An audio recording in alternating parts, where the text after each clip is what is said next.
দেখুন, এই প্রতিযোগিতার প্রথম দুটো রাউন্ডে সব থেকে বেশি নম্বর পেয়েছে সোমনাথ পাল, কিন্তু আসলে সেই নম্বরগুলো পেয়েছেন মৃন্ময়ী পাল। আমি তাই তাকে শেষ সুযোগটা দিতে চাই। আর আমি যে এই প্রতিযোগিতার আয়োজন করেছি সেখানে ছেলে মেয়ে আলাদা করে কিচ্ছু বিচার করে করিনি। এইখানে কেন মৃন্ময়ী দেবী একজন মহিলা বলে তাকে অংশগ্রহণ করতে দেওয়া হয়নি সেটা আমি পরে দেখছি। মৃন্ময়ী, আপনি চক্ষুদানের কাজ শুরু করুন।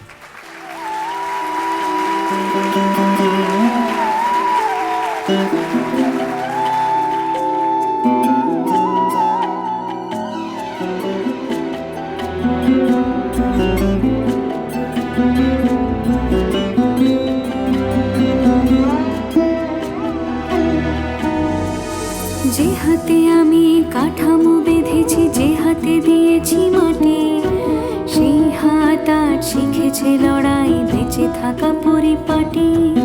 ত্রিনয়ন আমি এঁকেছি, যে হাতে দিয়েছি আমার প্রাণ। ত্রিনয়ন আমি এঁকেছি, যে হাতে দিয়েছি আমার প্রাণ।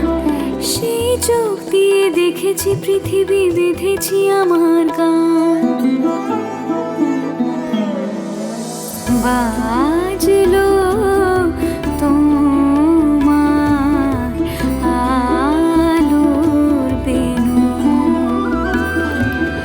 বাজলো তোমার আলোর বেনু।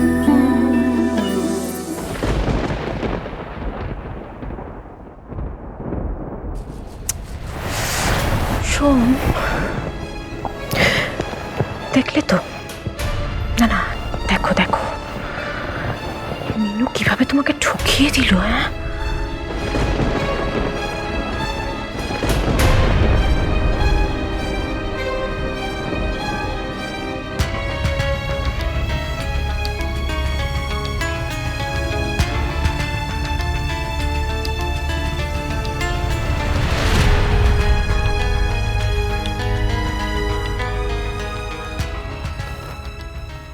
নমস্কার।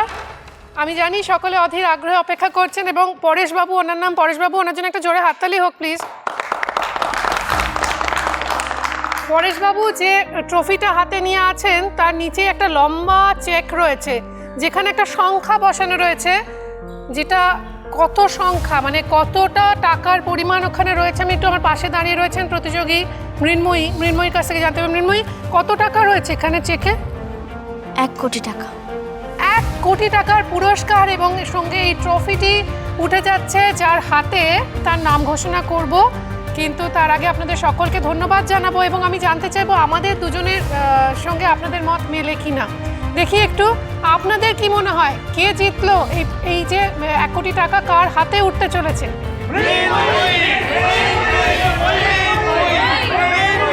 আমরা মৃন্ময়ীর কাছ থেকেই জানবো মৃন্ময়ী 1 কোটি টাকা পেয়ে কি করবে বা কি করবে। আমি আমার পরিবারকে বাঁচাবো, আমাদের ওয়ার্কশপ এবং আমাদের বাড়িকে বন্ধক থেকে ছাড়াবো। আই এম সো সরি মৃন্ময়ী, আমি কথা দিতে পারছি না যে এই 1 কোটি টাকার চেক তোমার হাতেই উঠবে কি না, কেননা মূল ঘোষণা করবেন যিনি এই এত মহাযজ্ঞের আয়োজক, সেই রুদ্রকে আমি অনুরোধ করব যে কে বিজয়ী বা বিজয়িনী তার নাম ঘোষণা করতে। একজনকেই দেওয়া যাবে, কাজেই বাকিদের নিশ্চয়ই মন খারাপ হবে, কিন্তু সেই অপ্রিয় কাজটা আমার মনে হয় যে আপনাদের সঙ্গে আমাদের মতের খুব একটা অমিল নেই। কারণ এই 1 কোটি টাকার চেকটি যার হাতে উঠতে চলেছে, সেরা সেরা মৃৎশিল্পী প্রতিযোগিতায় যিনি জিতেছেন,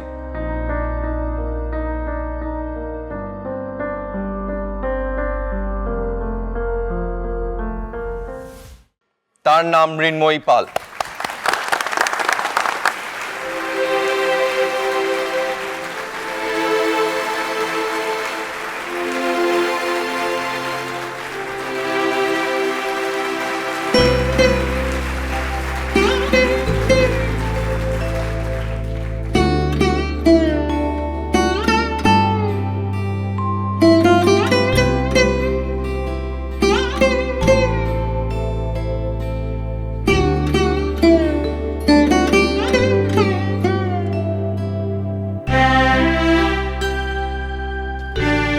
তবে শুধু পুরস্কার গ্রহণ করলেই হবে না। আমি আগেই বলেছিলাম আমি বিদেশ থেকে এখানে এসেছি একটা প্রজেক্ট নিয়ে। আমার দেশে থেকে আমি একটা বড় প্রজেক্ট করতে চাই। ভারতবর্ষের সাবেকি প্রতিমার মিউজিয়াম আমি এখানে তৈরি করতে চলেছি এবং সেই প্রজেক্টে আমার সঙ্গে কাজ করবেন মৃন্ময়ী পাল।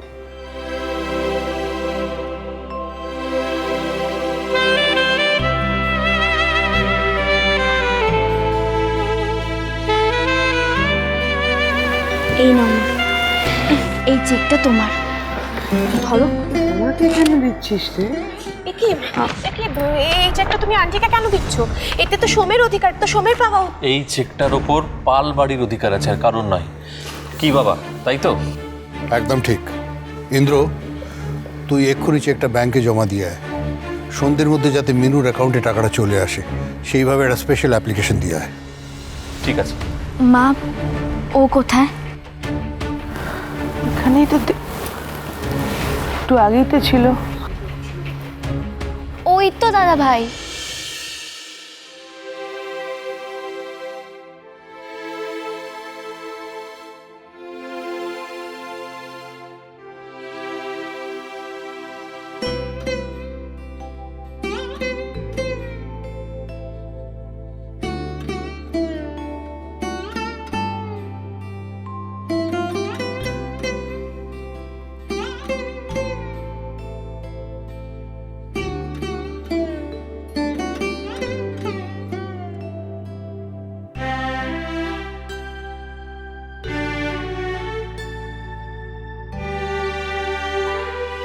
আর যা হয়েছে, যেটুকু হয়েছে, শুধুমাত্র তোমার জন্য।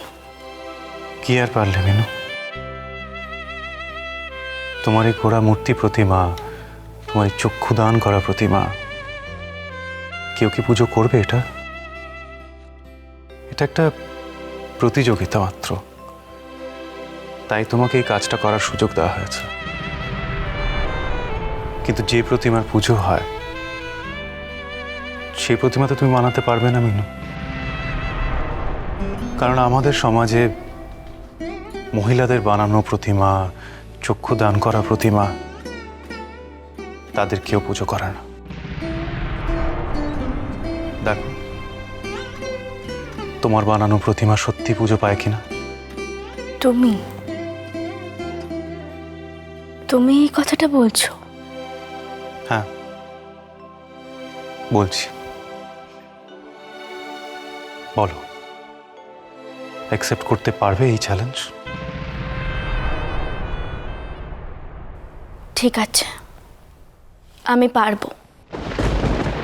একদিন নিশ্চয়ই আমার তৈরি করা প্রতিমা পুজো পাবে।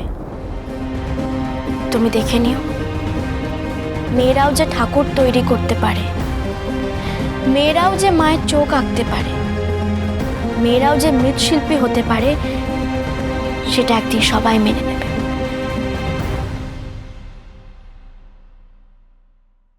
এই নিন আপনাদের টাকা, সুদ সমেত ফেরত দিলাম। ম্যাডাম, আপনার কথা তো দাম আছে দেখছি।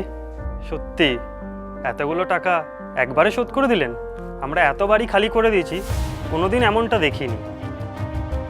মিস্টার সোমনাথ পাল, আপনি সত্যি খুব লাকি। এরকম ওয়াইফ যার পাশে থাকে, তার আর কি চিন্তা।